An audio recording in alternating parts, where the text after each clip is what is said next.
4, 3. Hello there. Assalamu alaikum from myself, Zaid Shah. And Assalamu alaikum from Zahid Ali. as you're probably aware, the Z Squared program starts today. We've got Zaid and myself have got a few things to talk about today. We're really excited about. And then later on, we've got Councillor Gakal from... Councillor Bhupinder Gakal, who is a cabinet member on Wolverhampton Council. He'll be joining us to talk about this world tournament, Kabaddi tournament, which will be taking place in the West Midlands from 17th of March to 23rd of March. Do you know what? We'll talk about that a bit later on. Right, really excited about that. It's in Wolverhampton, isn't it? The finals are going to be in Wolverhampton, but there's other parts of the tournament will be taking place around the West Midlands in Birmingham, Coventry, Walsall. So I'm really looking forward to speaking to Councillor Bhupinder Gakal, and I've done a bit of research on this sport, Kabaddi, and I've read somewhere it's 5,000 years old. Can you believe that? Well, the thing is I've played Kabaddi as well. It's quite tough. It's it's tough, intense. It incorporates. It's like chess on grass. It's like chess on grass. Chess on grass, but with a lot of athleticism. Whoa. And an amazing amount of core strength that's required. Because if you see some of the best Kabaddi players, they're not always the biggest, but they're the ones who are the most fittest and the most athletic. Like I've heard it described as a combination between British Bulldog and wrestling, but I think there's maybe a bit of sumo in there as well. Yeah, there can be. There can be. If there's somebody bigger than you don't want to go down the sumo route.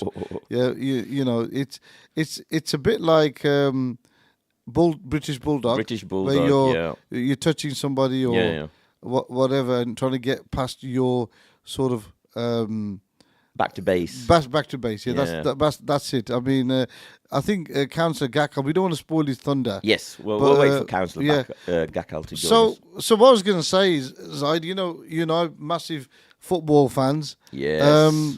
I tell you what, Arsenal look crap, aren't they? Oh, well, they're really poor. Really poor. The interesting thing was, during midweek, they won 7-1 in the Champions League against, who was it, PSV? PSV. And PSV Eindhoven or PSV Nohoven? Yeah. PSV Eindhoven, yeah. And so that is an amazing result to win by that sort of margin. Especially in Europe. In Europe, in Champions League knockout competition. You'd think PSV Eindhoven would be well up for it. And who did they lose to on the weekend? They didn't lose. I think they drew 1-1 with Manchester United. I mean, who draws with Man United? Manchester United are so bad at the moment that a drawing to them is like a loss. Yeah, it's really poor. I mean, Liverpool, my team, a bit of gloating here. They were losing 1-0 at the end of the first half. Against Southampton. Bottom of the table, Southampton. Yeah, they were. And then... but I think, did VAR come to the rescue of Liverpool? Okay, I like that. That's a standard joke. Well, the thing is VAR is a very interesting concept. I mean, I still can't get my head around it because, you think, it's like a finger offside. I mean, that's silly, isn't it? A finger offside. I mean, how silly is that?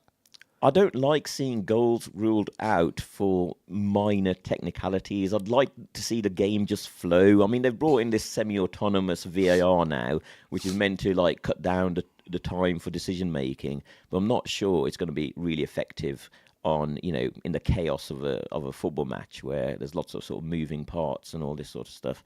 So it'd be interesting to see if that actually works. But there's been lots of controversy about VAR. Wolverhampton Wanderers have been on the thin end of the wedge for a long time, and I know a lot of Wolves fans are just very anti-VAR. Well, the thing is Wolves. Let's talk about the results. So Liverpool had an excellent result. They beat Southampton 3-1, which was expected. But then United drew 1-1. With Arsenal. Some good goals in that game as well, with Bruno Fernandes from a free kick, and then Declan Rice. Well, for me, Bruno Fernandes, unfortunately, he's at a very poor club. He Right, is. he is at a poor club. It's. I think he must be embarrassed training with that lot. He you gets a know. bit of stick. I've even seen Roy Keane, the Man United legend, giving him a bit of stick. Well, he gives himself stick. Do you know what I mean? I mean, have you seen him?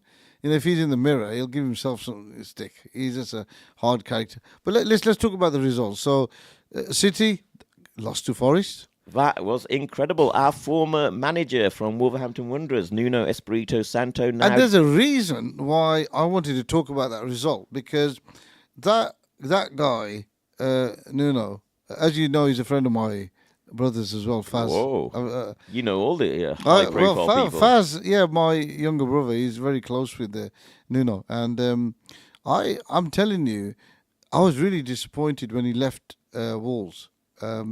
You know, it wasn't great, but I think Wolves maybe could have got him back. You know. Yeah, there was a bit of a suggestion that he was in the running for the job when Julian Lopetegui left us in the lurch at the start of the season before last. And then I think the club, having considered the possibilities, eventually went for ex-Bournemouth manager Gary O'Neill. Yeah, I mean, I felt sorry for Gary O'Neill because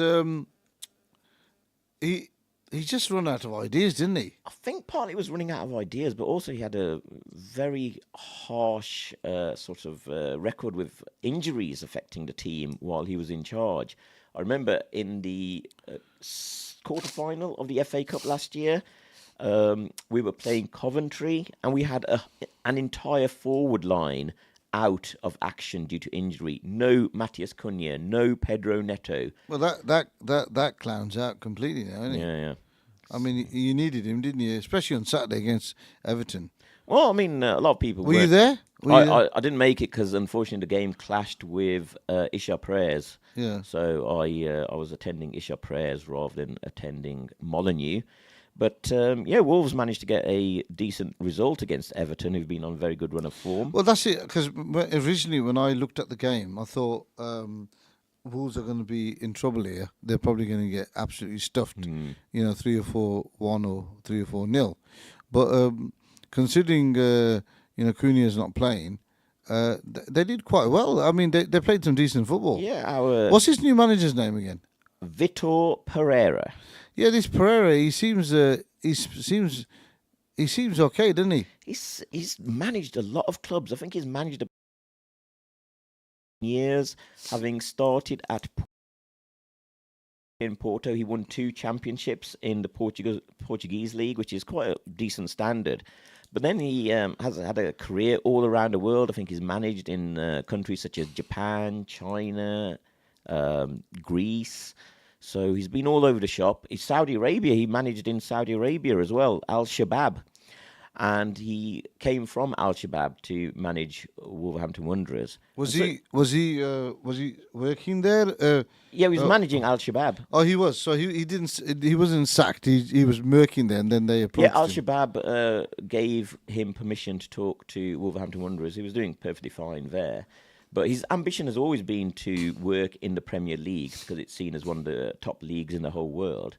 And he's finally achieved that ambition. And to be honest, he's done a very good job. Since he's come in, Wolves have really risen up the table. We were looking almost nailed on for relegation.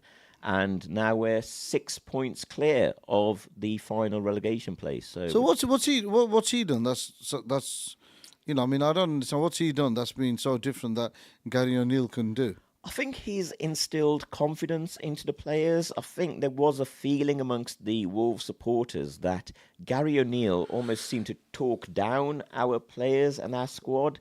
And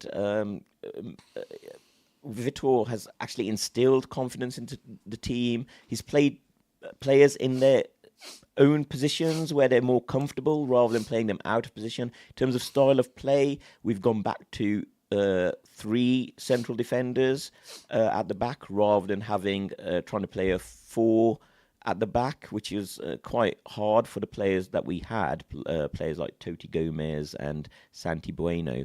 And also the signing of Emmanuel Agbadou has really been a revelation.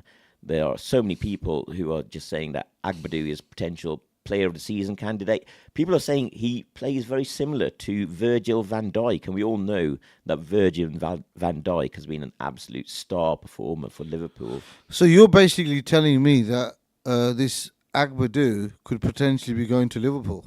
No. I'm saying that this Agbadou is going to be a star for Wolverhampton Wanderers, and if Liverpool want to buy him, they're going to have to start the conversation at £100 million plus. I'd imagine. And I think that might be a great idea. So maybe you and I have started off a rumor for a transfer to take place to Anfield. We'll have David Ornstein or Fabrizio Romano tweeting about this soon. Source: Ramadan Radio Wolverhampton. Well, it's not bad. I mean, we've got a rough idea. We know what we're talking about. But so just going on from Wolves, decent result. I thought the game could have gone either way. I did. It could have, yeah. I did watch it, and I think if Cooney had been playing, I think it'd have been game over for Everton. You know what I mean? I mean, we lost about 4-0 or 4-1 to Everton earlier in the season under Gary O'Neill when they were managed by Sean Dyche. So they've had it over us this season so far. And there was some trepidation. How would we fare against them? Because they've been rejuvenated under David Moyes. So I think a 1-1 result is pretty good. Everton took the lead. I think was it Jack Harrison. And then Wolves came back within 5 minutes through our relatively new signing, Marshall Munetsi, who hails from Zimbabwe. He's the first Zimbabwean to score in the Premier League since Benjani back in 2011. So, my word, a bit of a gap there. So, some good stats there from you. Thank you, Mr. Ali. I'm like a sort of walking library. I think, yeah. I know. Last week, Stato. Last week, you were looking at me like I was speaking gibberish when I mentioned Martin Luther and the diet of worms from 1521. Because you must have thought, what is he going on about? A diet of worms? Why would anybody eat worms? Well, worms are good for good protein, isn't it? Yes, but the worms I was talking about is the city of Worms in Germany, WURMS. Oh, okay. And a diet is actually a deliberative assembly. So the Diet of Worms from 1521, it's a famous issue and schism in the Christian church between Catholicism and Protestantism. It was when there was a deliberative assembly held to consider the heretical views of Martin Luther. So, that is the diet of worms I was talking about. Well, you did lose me. You did lose me at worms. So, I was wondering what was going on there. I'm glad I've clarified that if anyone was thinking, what is this guy talking about? Well, the thing is you got some TikTok followers, haven't you? We've got some TikTok followers, and somebody I'm sorry, I don't know your name, but they've said, free the woman of Iran. Well, we agree that all women should be free, and we believe in Islam that there is no compulsion in religion. So thank you for that comment, and we're happy to clarify that issue for you. Yeah, well, is this the woman that's been... Mahsa Amini, I think, is the woman who tragically died and became a cause célèbre for a lot of feminist and justice movement people around the world. Yeah, I think if you look at Islam and you look at the way the status of the woman is, it's a very high status.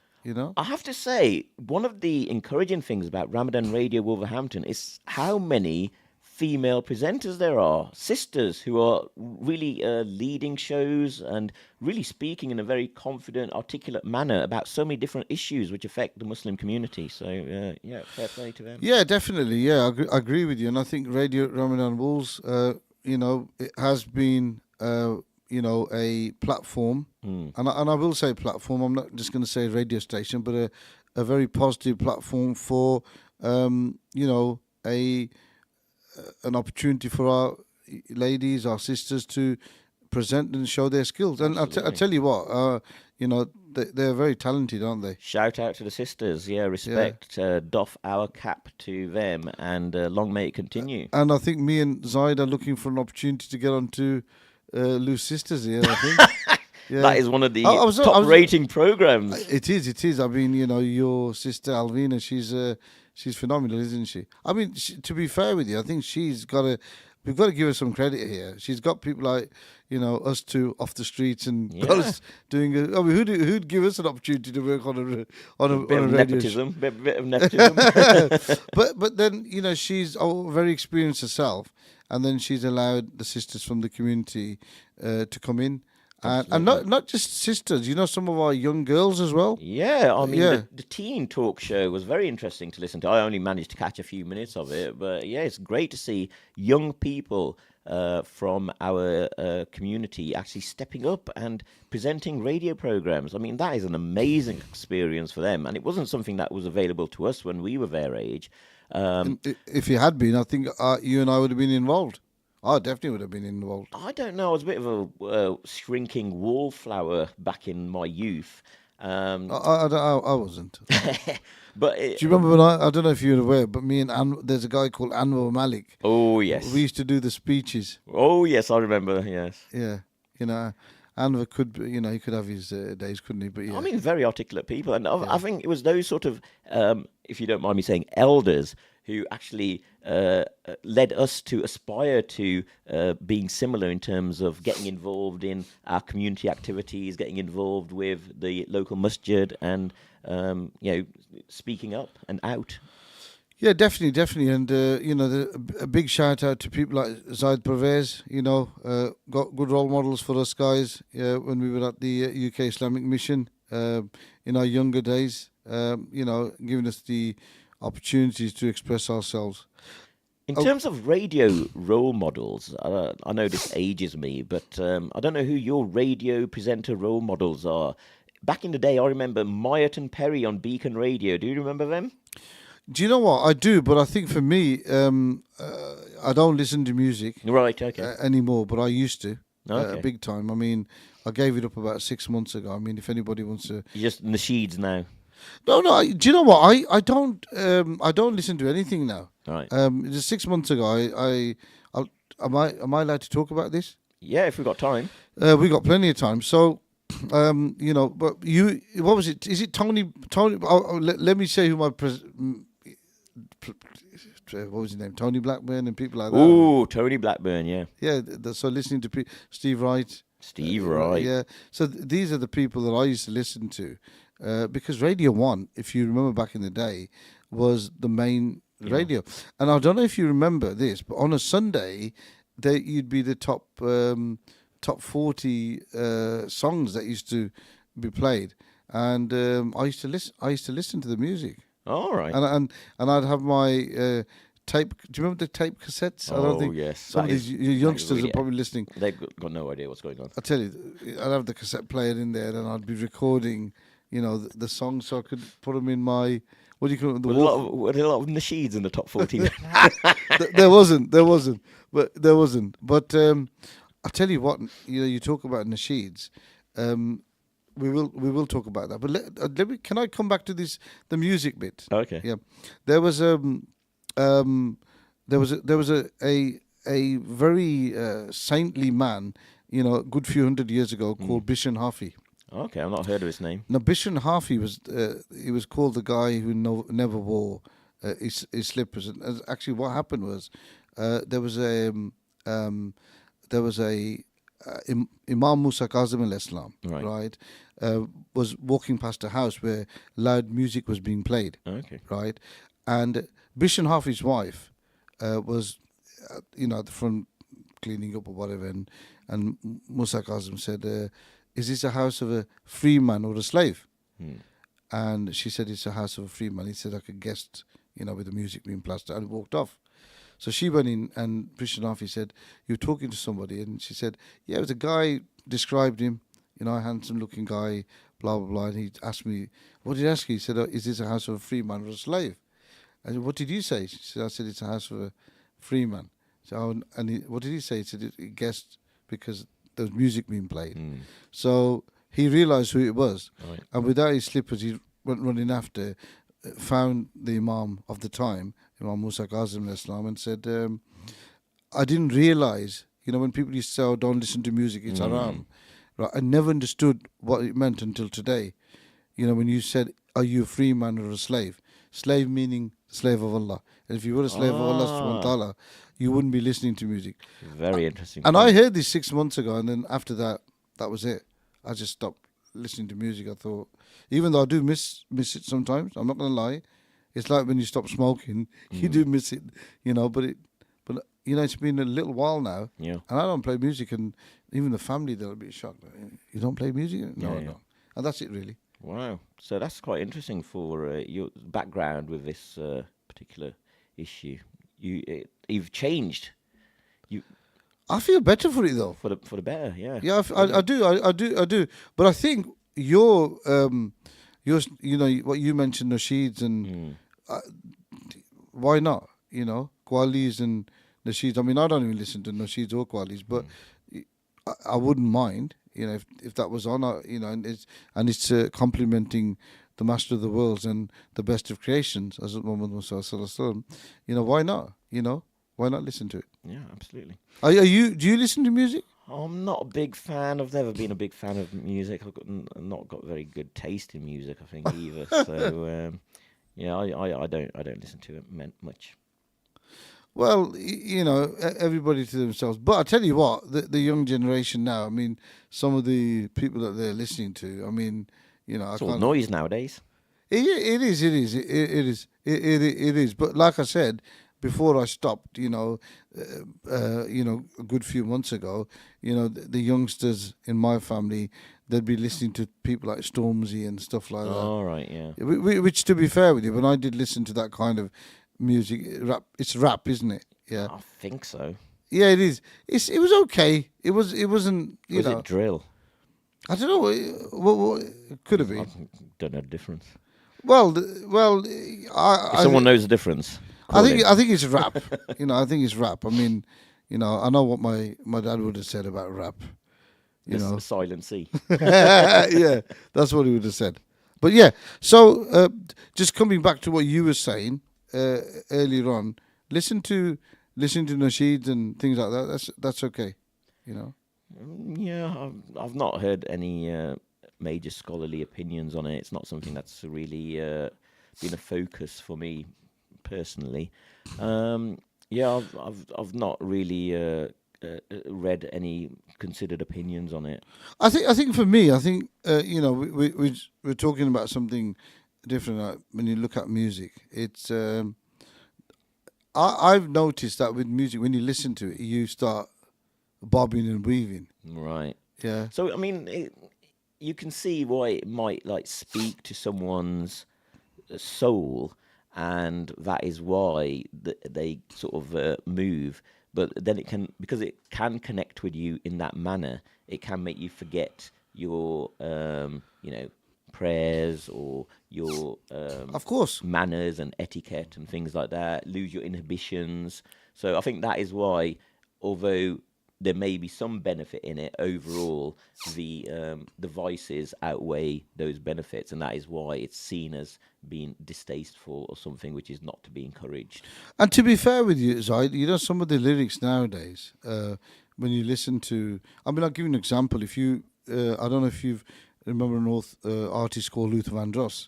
Yes, I do remember. So if you listen to Luther's music, I'm not saying, by the way, I'm not recommending that anybody does, but I'm just saying if you listen to the lyrics, they're very clean. Okay. Yeah, you know, it's about love and whatever. But nowadays, you know, it's especially with some of the rap, it's very, you know, there's swearing in there.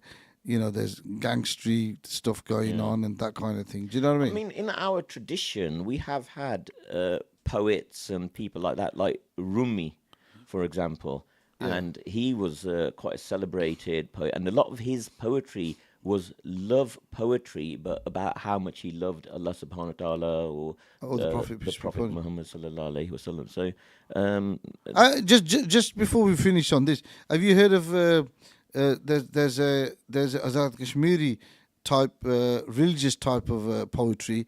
It's called Saif al Muluk. Yeah, I've not heard of that. you've not. I'll tell you what. You know, if you get an opportunity, have a listen. I think your dad will understand it. All right. Yeah, Okay. it's kind of Punjabi right? Okay. Deep Punjabi, yeah. Right. I mean, I've listened to it, and to be Zaid, it calms you down, Okay. but it's actually very religious, Okay. right? Talks about the Lord and the Prophet, peace be upon him, and other things that have taken place in Islam. I guess for some people might regard it as a bit, there's a time and a place for certain things. So yeah, if you keep it to its right time and place. Let's get back to sport. Okay. Our favourite subject, cricket. India, the bottlers. I'm sorry, didn't want to play in Pakistan. Didn't want to go to Pakistan, and what's happened? They've gone over to Dubai. Didn't want to play anybody in Pakistan, unfortunately, and they've won the cup. I have seen some of the Western media outlets really sort of low key, sort of disappointed with the authorities, the cricket authorities who've allowed Very this, much so. this situation to Very happen, much so. whereby Pakistan won the right to host this international tournament, the Champions Trophy, and India, because of political considerations, refused to go to Pakistan, refused to play any of their matches in Pakistan, and so a way had to be found for India to participate in the tournament without going to Pakistan. And they ended up playing their matches in Dubai, which gave them a significant advantage because they rely on spin bowlers. Absolutely. And the And Dubai pitches favour spin bowlers. And do you know the Pakistani pitches? They favour the fast bowlers. There you go. Yeah. So Pakistan wanted to play India in Pakistan. Well, India should have played in Pakistan, right? But I think they were very cowardly, right, for not going out there and making excuses about their safety. We should say, if anybody from the BCCI or the Indian cricket team wants to ring in and dispute Zahid's characterization of this issue, we're very welcome to take your calls. We want to give both sides of the story. Well, the thing is they can give me the two sides of the story, but the main thing is they got scared to play in Pakistan, and they keep on saying that there's safety issues. There are no safety issues.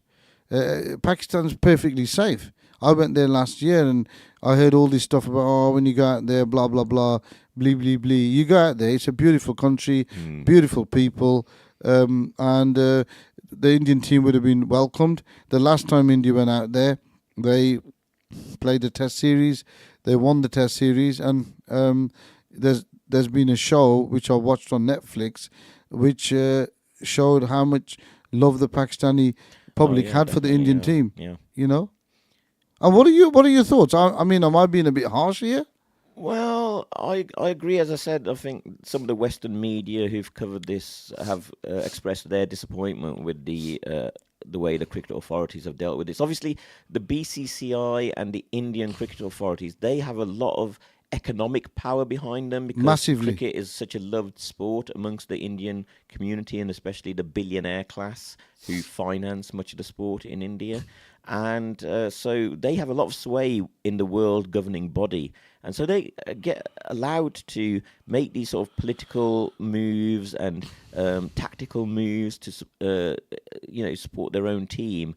And it's rather unseemly. And I think even neutral people in like Western media and sports commentary have made the similar points to what you have. That basically it is unseemly. It seems a bit cowardly of the Indian cricket team not to go and play in Pakistan.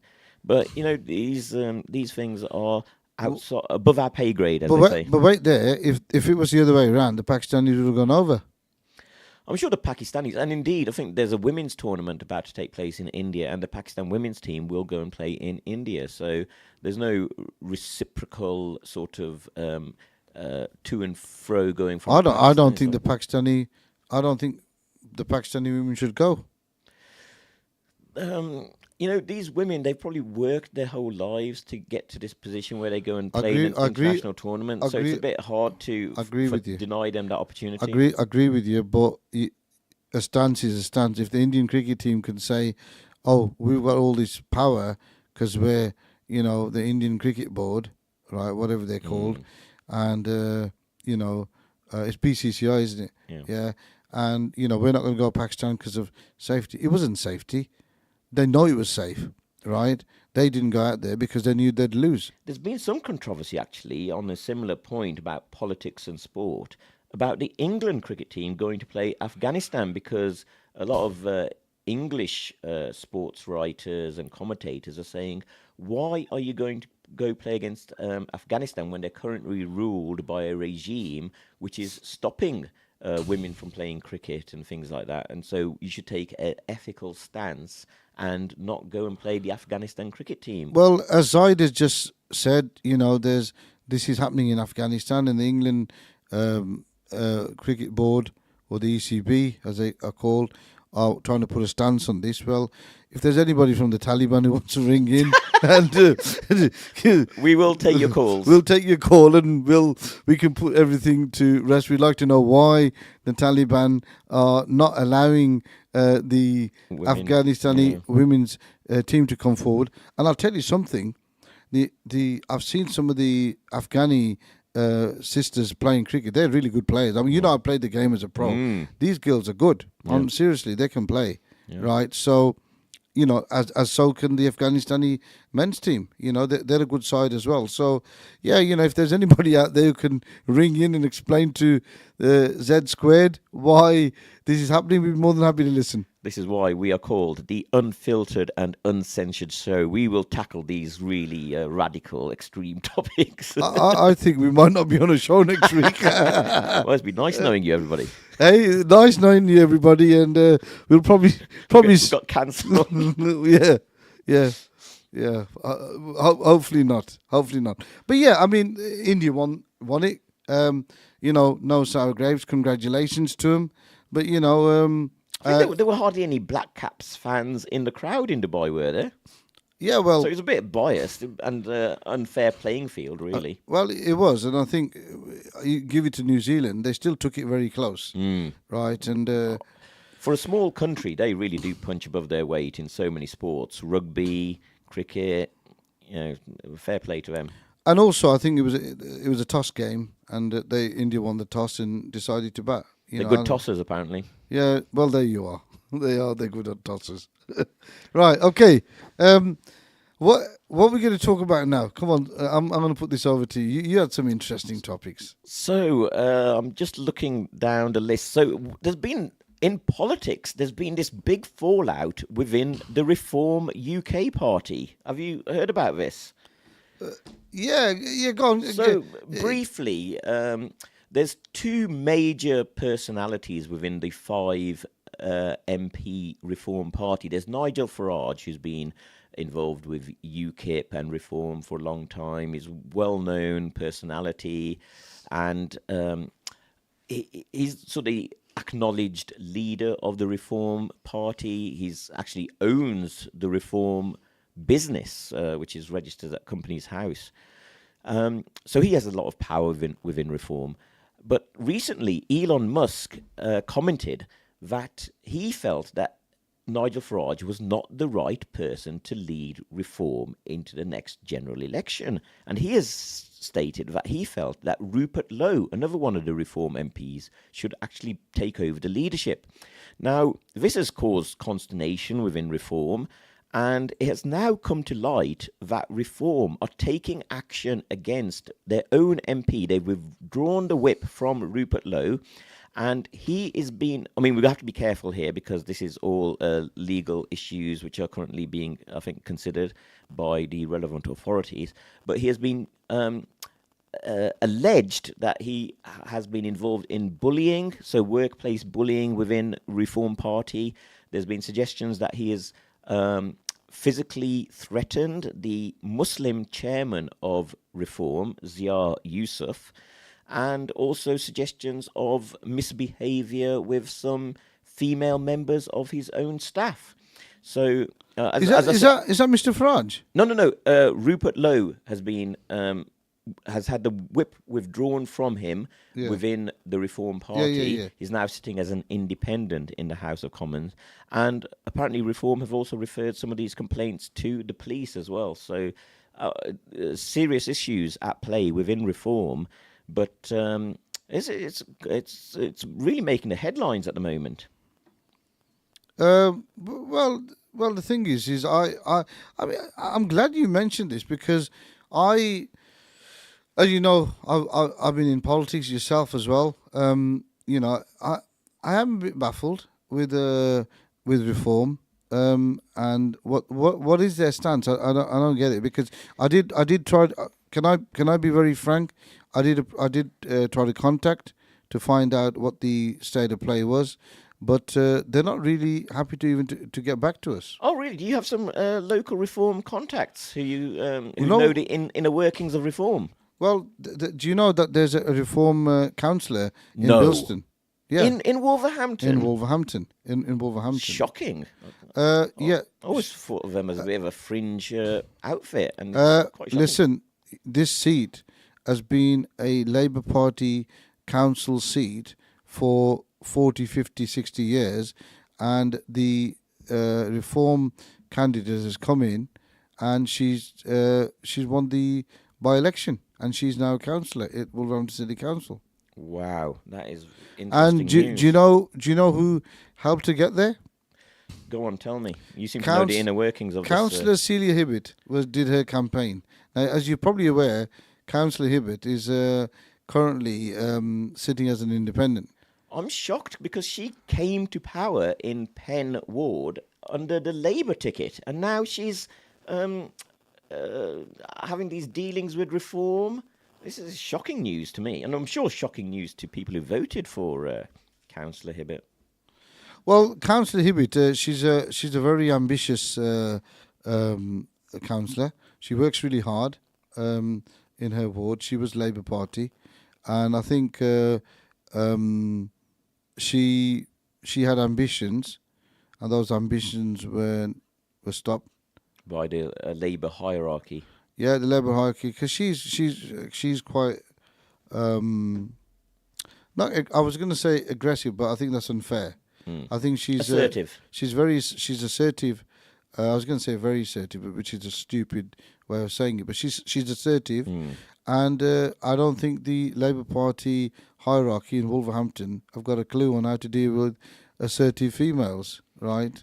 And assertive males as well. So Right. so I think what it is there's There's all sorts going on in Wolverhampton Council. I mean, some of you may not be interested in the inner workings and political machinations of Wolverhampton Council, but unfortunately, myself and Zahid, we've both been involved in local politics in some way, shape, or form. So we know some of these personalities personally, and there's been a lot going on. Even our former mayor, Greg Brackenbridge, has been under some sort of disciplinary procedure. Well, he's been got rid of, hasn't he? That's disgraceful. Because his wife is the MP for Wolverhampton North East, isn't she? Serena Brackenbridge. Yeah, she is, and And I have to say, personally, I've only ever found them to be very nice, personable people, attending charity events, helping out in the local community. So I don't know what caused Greg to come under the disciplinary proceedings of the Labour Party, but I can only imagine that there's some sort of power play going on. We know how these things work, don't we, within the council? yeah, definitely, and I think you're right, Mr. Brackenbridge. I forgot. Is it Craig Brackenbridge? Greg. He's a decent chap. He's always been very nice when Yeah. I've spoken to him. Serena's been very complimentary as well. She's never, I've never found her disrespectful in any way. Something's happened there. I don't know what's happened. There's some investigation or something was going on, and he was removed from the party. I don't know if he's been removed from being a councillor, but there's something's happened there. But in all fairness, nobody really knows. Yeah, I mean, if you do enter the political game, you do have to be aware of the snakes on your own side, folks. So I know there's some young people who might be listening to us, might have aspirations in the political field. I mean, it's good to serve your community and, try to get involved in local politics to do that, and allow people to express their democratic will. But do be aware that some of these parties, they have some right agendas going on under the surface, which you only really find out about when you actually interact with these people. Well, the thing is, as you know, I was a councillor, first Muslim councillor in the history of First, Wolverhampton. yes, let's just give a shout out and appreciation for Zahid Shah, Thank you the very much. first Muslim councillor in Wolverhampton. I mean, that is quite an accolade. It's a proud feeling. But you know what? Since I've been out of politics, look how many councillors we've had from the Muslim community. We've had Councillor Azim, Councillor Tahir, Councillor Abaida, Councillor Suhail Khan, and Councillor Naseem. Yeah. So we've got 5 councillors there. Amazing, and since they all do very good work. So, They do. mashallah, thank The- you for their hard work and commitment. Yeah, they do, and good luck to the councillors from our community. We wish them luck, and if any of them are interested in coming onto the show and want to be part of Z Squared, I think they'd all be gagging to get on. Absolutely. We know we've got TikTok viewers, we've got people viewing on Facebook and YouTube as well. So yeah, We've got about 50 seconds. Am I allowed to? Big massive shout out to Care Avenues Limited. My sister's company. They do a lot of good work with regards to charity and employing people from the local community and supporting people to come in from outside, from India, Pakistan, and countries like that, and supporting them with getting work here. So big shout out to those. Do you want to shout out for the last 20 seconds? a big shout out to Wolverhampton Wanderers who managed to get a point on the board in the Premier League without Matthias Cunha. Well done, lads. Mate, are you trying to get a season ticket out of Wolves? I think everyone's like, nobody wants a season ticket. That's like a Well, punishment. Well, listen, guys. 5, 4, 3, 2, 1. We'll see you guys in a few minutes. Take care. Bye.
We're going live in 10, 9, 8, 7, 6, 5, 4, 3, 2, 1.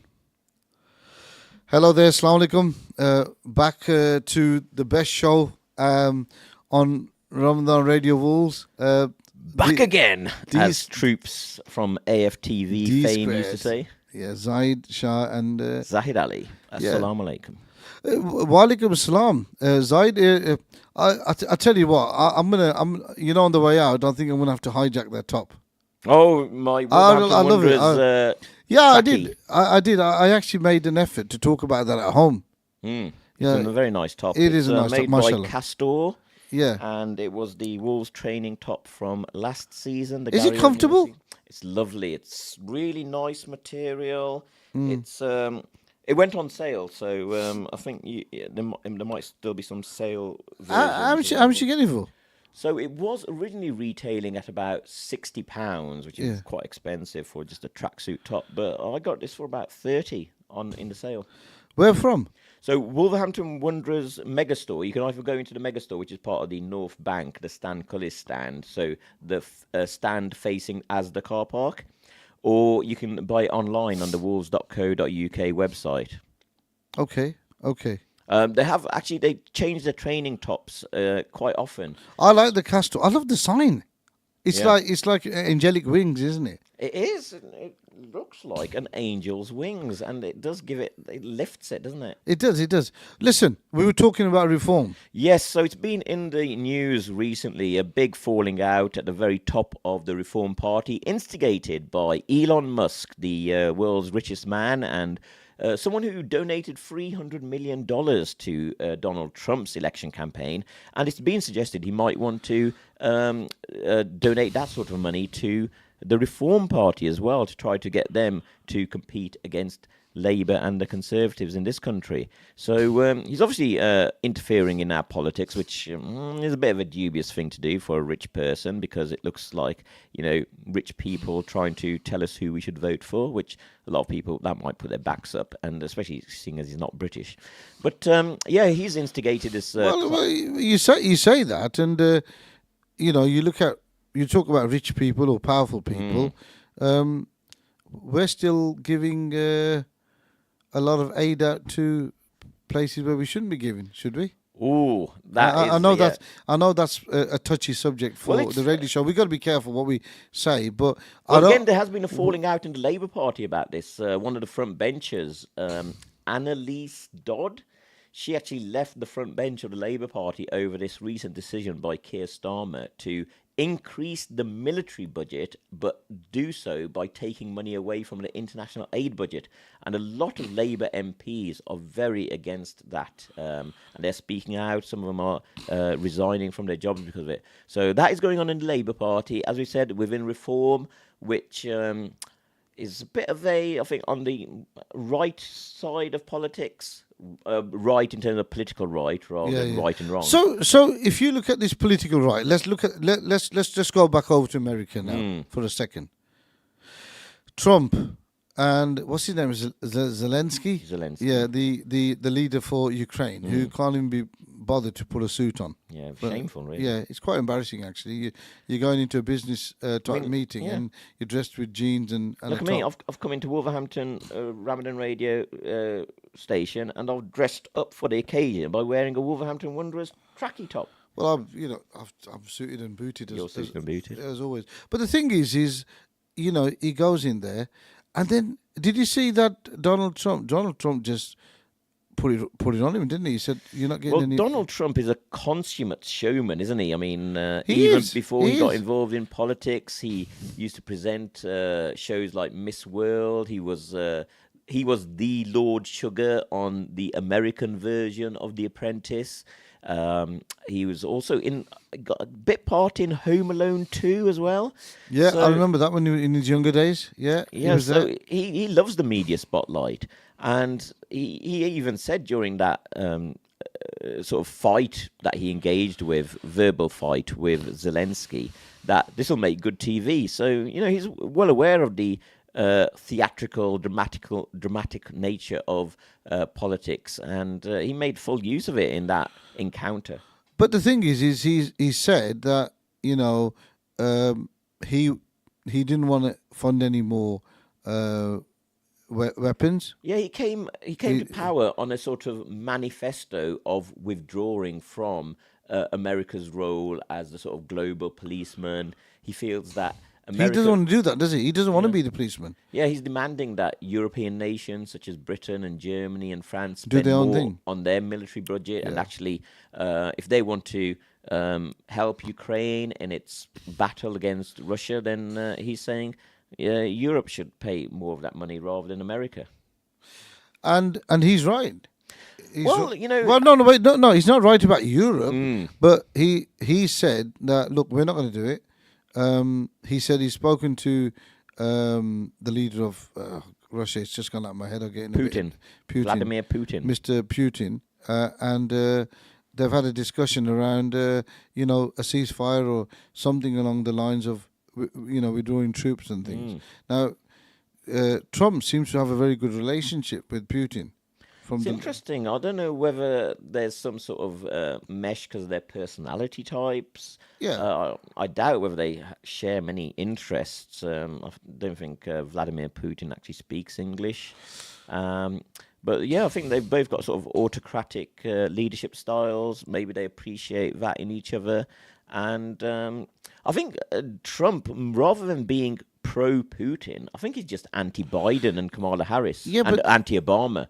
He used to hate President Obama. He used to have some real animus against him. But that's basically the Nigel Benn type of thing, isn't it? When you fight your opponent, you hate the opponent. Yeah, My enemy's enemy is my yeah, friend. yeah. That's it. That kind of thing. Yeah. And the general public out there, they're either going to go for you or they're going to go against you. And in Trump's case, he's had a lot more support. Right now, what Trump's doing is very clever. You think? Yeah, I think he's a very intelligent man, and what he does is he's surrounded himself with intelligent people as well. I wouldn't call it so much intelligent. I mean, there's different types of intelligence, But obviously. you know what I'm trying to say. But I think he's got a sort of street smart, cunning sort of to him. He has, and he knows how to win the vote. And when you got the Afro Caribbean community in America voting for him, African American community. yeah, South African community in America voting for him, then you start to realize right there, people are saying this guy's supposed to be racist, but he's getting the the African community supporting him and voting for him. Some of them. Yeah, I think he even had Obama's half brother supporting him, didn't he? At one point. Yeah, Malik so Obama. so that just shows you. Now coming back here to the UK, right? You've got the largest power in the world, America. Would you say that? Putin might dispute that, but No, definitely. The biggest military power in the world is the United States of America. So USA, and then They they spend more money on their military budget than the next 9 countries combined. So combined the military budgets of China, Russia, Israel, all these countries which have very powerful militaries, and the United States has a budget which outweighs all of them put together. Okay, so I think what we need to do now is we might need to move on from this topic because I think it might not be looked upon as As I said, a, if you want unfiltered, uncensored commentary, come to Drive Time Show on Radio Ramadan Wolverhampton. Well, we were supposed to get Councillor Gakal calling us. I haven't had anything come through, but he was going to talk to us about kabaddi. Yeah, if you're listening, Councillor Bhupinder Gakal, we are very keen to hear about this World Kabaddi Tournament to be held in Wolverhampton and the West Midlands. We've done some research on kabaddi, and we're very keen to hear more about the details of this tournament. It's due to take place from 17th of March to 23rd of March. There's going to be some of the earlier rounds are going to be held in Birmingham, Coventry, Walsall, and with the finals and semi-finals being held in Wolverhampton. at Aldersley Stadium and the halls, the newly refurbished halls in the middle of the city centre here in Wolverhampton. That's okay. And there's going to be teams from around the world competing. As you can imagine, there'll be a team representing India, Pakistan, Sri Lanka, but also some countries you wouldn't expect competing in a kabaddi tournament. There's going to be teams from Cameroon and Poland. Zaida, just an update. Councillor Gakal, he's been trying to call in, but there seems to be some technical issues here. I don't know what's going on. Oh, that's a shame. We're looking forward to speaking about kabaddi. What he's going to do is he's going to phone me, and then I'm going to put it on loudspeaker. And we'll see if that works. It might be a bit difficult, but let's see if it works. let's try. I mean, it's I'm sure our listeners would love to hear from a Wolverhampton Council cabinet member speaking about this international tournament, which is going to be held in Wolverhampton. Mate, there's not a lot to shout out about in Wolverhampton at this moment, isn't it? So a kabaddi tournament might be great. Let's not put ourselves down. we have a very good Premier League football team with Brazilian standard international players like Matias Cunha, João Gomes, Andre playing. What was the name of the Wolves manager? Vitor Pereira. Mr. Pereira, if there's any chance that you can come on, and you would make Zaid Ali's day, and also if there's an opportunity to get him a season ticket in one of the boxes, because he's giving you a lot of advertising here. 1 minute, I think I'm... Hello?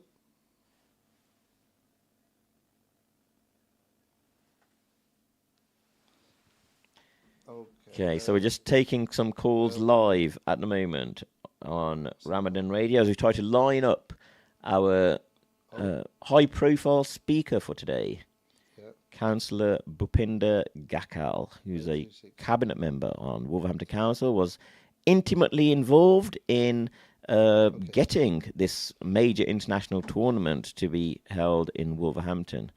So it would be great to hear his inside views and expert opinion on what that tournament will do for Wolverhampton, how it's going to be really put Wolverhampton on the international kabaddi map.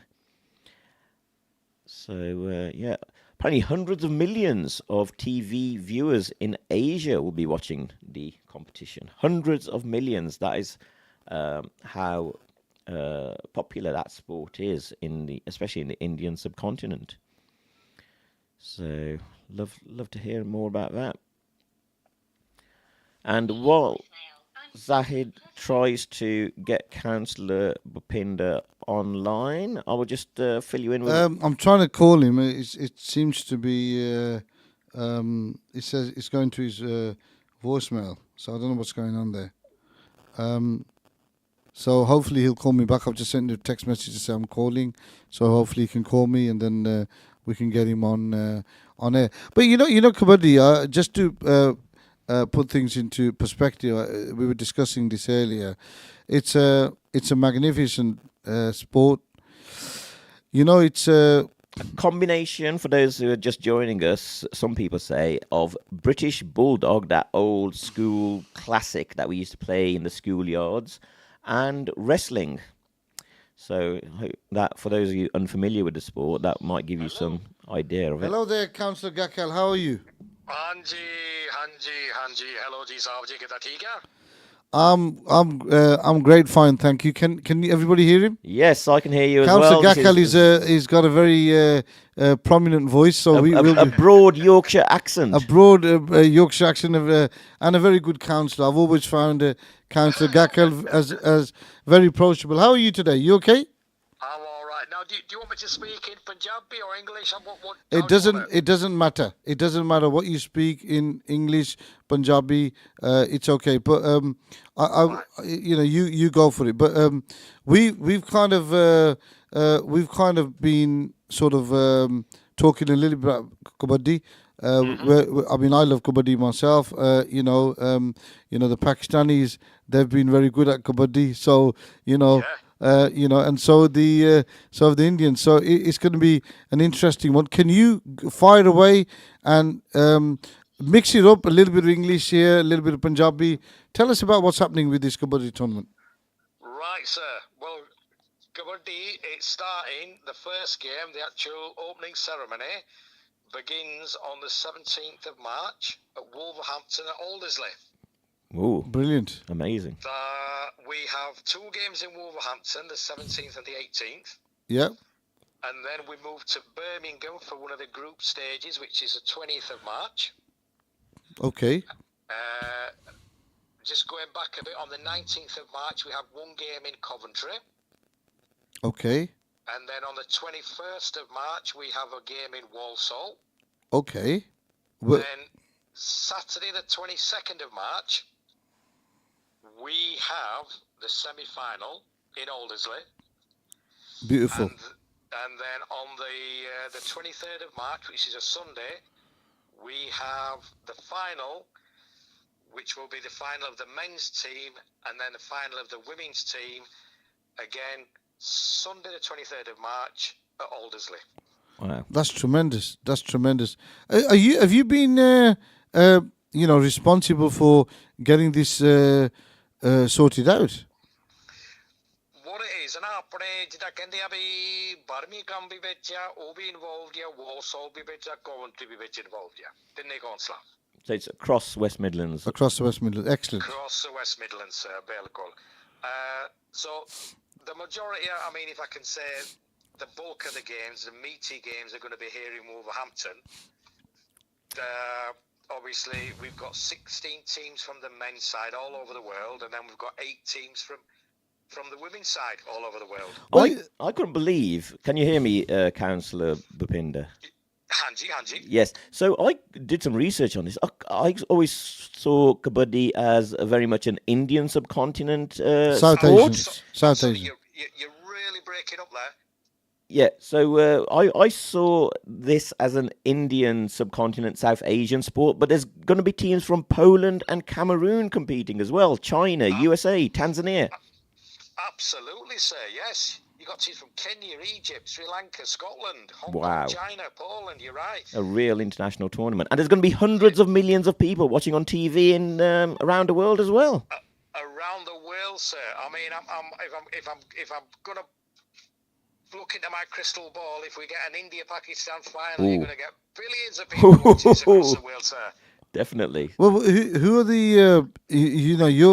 you seem to be expert on this game. Who's the favourites? Who's the favourites? I would say India and Pakistan are very good at Kabaddi, Anna. Very good. Are Iran in this tournament? Iran, sadly, didn't participate. Oh. No. I can't understand that because they've had a good Kabaddi team in the past, haven't they? Very good. They're a very strong team, Iran. Okay, so it looks like it could be the dream final. But will the India and final have to Pakistan. be held in Dubai?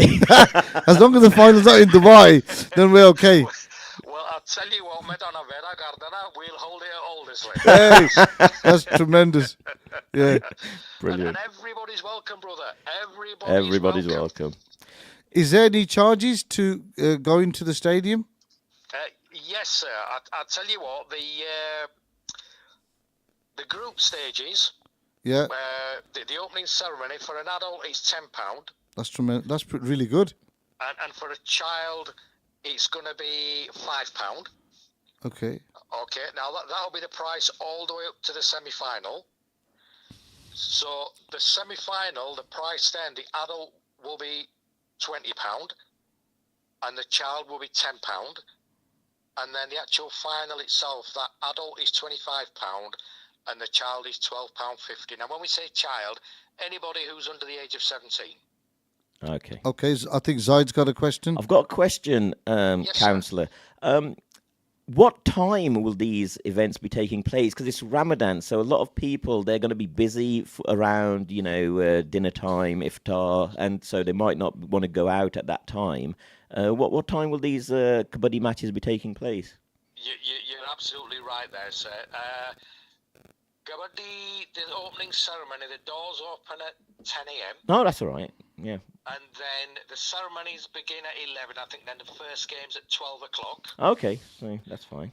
and then it's in two sessions because we've got so many games. You see, we've got men's and women's, and then after the first session, which finishes about 1 o'clock, I would say about 2 o'clock ish.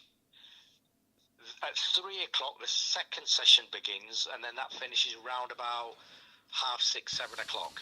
Okay, that's great. Good to know. And I was doing some research on this, and I found this like fascinating fact, but also a bit of a discrepancy. Because one place I heard that kabaddi started 5,000 years ago, one place said 2,000 years ago. Can you clarify the history? I looked into this myself, brother, and I actually looked into it myself, and I researched it, and the research that I got, it actually said the game's evolved over 5,000 years. Wow, that is incredible. That's incredible. That is. That's a testament to how long-lived the Indus civilization has been around, isn't it? Absolutely. Apparently, this game began its forms in hunting exercise when people used to go hunting together. Wow, that is fascinating. Yeah. And then obviously the games evolved, but don't forget you've got two styles. You've got Punjabi style, which is outside, Okay. and then you've got national level, which this tournament is. This is inside. Right, I wasn't aware of that. Okay, so this is going to be inside then, obviously. This is going to be inside Aldersley. It's going to be I mean, I've seen it in India, and I met Wesley Salgi. I see it, and I saw this, on Star Sports. And the game has changed so much, Yeah. and it's the teams come out, the lights, the firework effects, it's just unbelievable. They've learned from the IPL. Absolutely. I mean, the game is so different now to what I saw when I was growing up many, many years ago. Well, you're right. You're right, Councillor Gakal. When I was growing up, it was big lads, slapping each other up, right? Nowadays, they're athletes, aren't they? They are. I mean, my dad came to this country in 1954, many, many years ago. He's sadly not with us anymore, but he would tell me stories about wrestling and kabaddi, and he would say that people would train and carry on doing their daily day-to-day duties. Nowadays, you've got dedicated athletes who are just concentrating on kabaddi. No, it's amazing. No, seriously, they are, and I when I was in Pakistan, I watched so much kabaddi out there. That's when I realised how good the Iranian team were. Now, Councillor Gakal, we've got 1 minute before we go into a break, and what I'm going to do is I will hang up on you, and then I'll ring you back because we want to get you back on, right? And no problem, we need to talk a little bit more. So please forgive. So I'll speak to you in about 5 or 6 minutes' time. Is that okay? No problem, sir. Looking forward to it. Take care. God bless. Okay. Bye. So that was Councillor Gakal from Wolverhampton City Council. We've got about 44 seconds before we have our next break, and then that break will be for about 5 or 6 minutes. And if you guys can hang on, we'll come back and we'll carry on talking to Councillor Gakal and about the wonderful sport of kabaddi. I'll tell you what, mate, before we go, 5,000 years. That's incredible. That's phenomenal.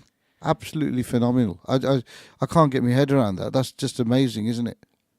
It's mind-blowing. It is mind-blowing, and I don't, I mean that is. But it makes sense if it was originated from like hunting sort of training.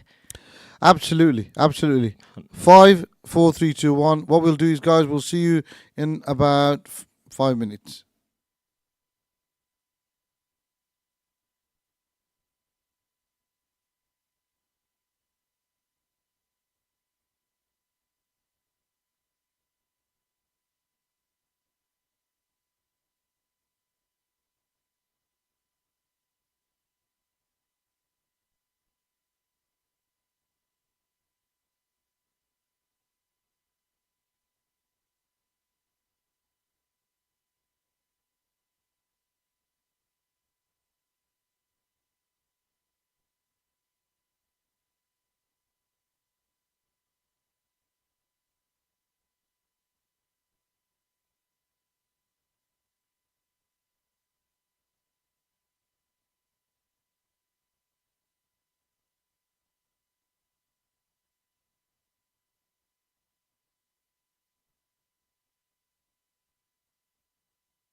10, 9, 8, 7.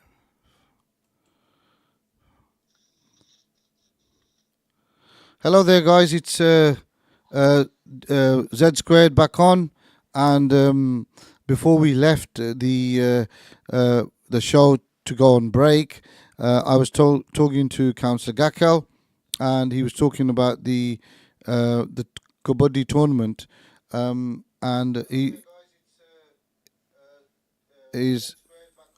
I don't know what's going on here. Can you? I seem to be hearing myself here. Can you hear me? I can hear you loud and clear, sir.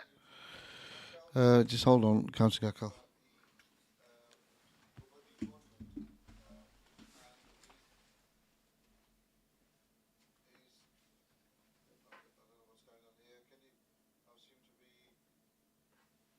That's better. One of my colleague there, he's left the room. He had to leave the room for a bit. Yeah. Can you hear me, Councillor Gakel? I can, sir, yes. Yeah. So just to go back at the viewers again, thank you, Councillor Gakel, for coming on and giving us an insight on the wonderful sport of Kabaddi with regards to the tournament. This is a world championship. It is, Janab. Belgul. It's the Kabaddi World Cup. Who's First time outside of South Asia. who's the holders? Oh, that's a good question. I've no idea who the holders are. If I take a guess at this, I would think it's probably India. Okay. Well, the thing is I'm hoping that the other countries who take part, they enjoy it, and it's. Do you know what I like about Kabaddi is you got men and women playing, and it's a bit like you can have it two ways. You've seen rugby, haven't you? And Yes, and then like young kids can play touch rugby. I mean, Kabaddi, you can do that as well, can't you? When you're learning, and then you can take it from there. Do you want to add anything else with regards to the game of Kabaddi? Were you a player of it yourself? I've never played the game, so my father was a wrestler back in the Punjab in the 50s before he came to the UK. I've seen the sport, enjoy the sport. It's a fast sport. It's very contact. It's physical. And as you rightfully said there, Janab, it's brilliant because you've got men's in there, you've got women's in there, and this game where, to be honest, people used to look at it and sometimes laugh at the game, and that now you've got countries taking part like Poland, Scotland, Italy. It's absolutely brilliant that countries across the world have embraced this game. It really is. And you know what? That's such a magnificent point there, what you've just said there. It brings down the race barriers as well, doesn't it? You got countries like Poland taking part, and Kenya. I mean, come on, that's a massive advert for the sport, isn't it? It is. It really is. And you know what? Sport, it breaks down barriers. It brings people together. It brings communities together. And I really do hope that when we have the actual opening ceremony all the way through to the finals, we have people from different backgrounds, religions, faiths, communities, all sitting side by side and enjoying this wonderful sport. I'll tell you what, they will, but I think honestly, it's going to be packed. Packed to the rafters, sir. It's going to be packed to the rafters. It's a shame that it's not going to be, they haven't got an open top venue. It's going to. I can tell you now, it's chock-a-block. How many South Asians just live? Forget London and all them places. How many South Asians just live in Wolverhampton and Birmingham? Would you be amazed, sir? If we just take Wolverhampton, regardless of your religion, if I say to you, Wolverhampton has got the highest number of Punjabi-speaking people outside of West London. And then if you had Coventry, Birmingham, Walsall... There you are. And Walsall, it's just huge. You got Derby, Nottingham, Manchester. I'm telling you, it's going to be packed. It's going to be packed. I can't see it not being packed because, do you know what? You guys don't even have to advertise this. The people are going to do it themselves because we all love Kabaddi. All of us, all South Asians love it. sir. You're right. And can I just say before I forget, I understand that Ramzan is upon us, and our Muslim brothers and sisters are all fasting. And I just want to wish everybody listening today across the whole of Wolverhampton, across the West Midlands, across England, across the world, that I want to wish everybody a very happy and peaceful Ramadan to all my Muslim brothers and sisters. Thank you very much. And I do want to ask. We were discussing kabaddi. Zaid asked me, my fellow Zaid. He said, "How do you describe this sport?" And I said, "It's like chess on grass, or chess on an indoor surface, because it is, isn't it? It's a very kind of thinking game, isn't it? And there's a lot of quick. Yeah, you've got to be very quick. You've got to be agile, very physical. You've got to be thinking all the time. Concentration is 100% in this game." Well, I'll tell you what. Is there anything else you'd like to add to the to what we've discussed today with regards to this tournament? I just want to say everybody's welcome. Please, if you have time, I understand that it's the opening ceremony and the group games are Monday to Friday, and people have to work. But if you can come, it will be brilliant. You can get your tickets online, very easy. Just book your tickets and come. Well, listen, it's been a pleasure having you on the show. We've got another 2 weeks. If you want to come back on in the next couple of Mondays, or you want to get onto one of the other shows, you'll be more than welcome. That's very kind of you, Janab. Very kind indeed. Thank you. And look after yourself, and have a great evening with you and your family. Thank you, sir. You too. Thank you. Bye. Bye-bye. Now, that was Councillor Gakal. We had some technical issues, so he had to call in, and he was talking about the wonderful sport of kabaddi. Now, I basically we've had the show to go on for a few more minutes because Councillor Gakal was going to come on, but Zaid, normally the show's up until 5:30. I would just like to thank everybody for listening today. I wish everybody another strong week of Ramadan coming up, and keep myself, my family in your du'as. And also, if you can do a special prayer for my dad as well, Talib Shah, who passed away a couple of years ago, that God bless his soul in Barzakh and a wonderful place in Jannah. And again, thank you to everybody, and look after yourselves, and God bless, and take care. Bye.